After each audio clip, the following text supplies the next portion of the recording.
Okay, here goes my tutorial number 3. I just had the last 2 tutorials, which were pretty quick and simple.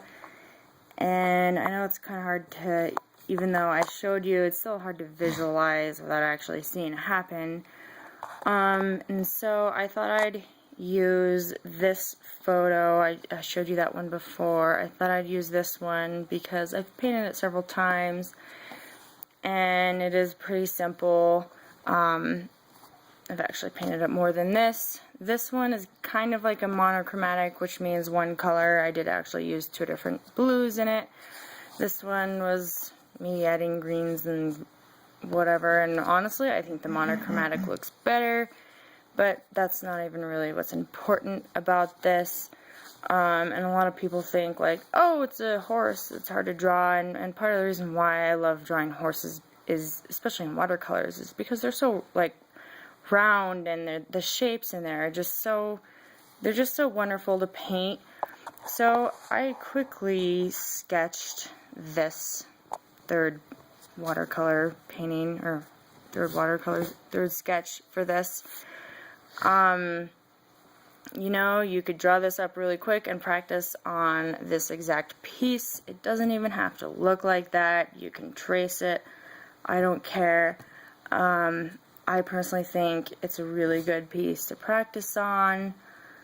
And before I get started into that, I thought I'd show you some images I found on the internet, and of course they are horses, but just to like reestablish the hard and soft lines if the computer ever focuses. So here we have one of those hard lines painted with probably paint mixed with water. Actually, you know, they probably painted this first, and then this gray was a wash over that.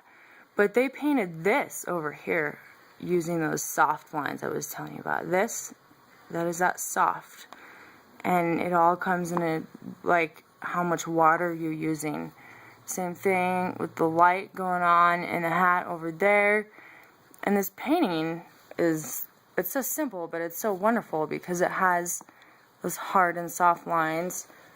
And I'll show you this other painting I found.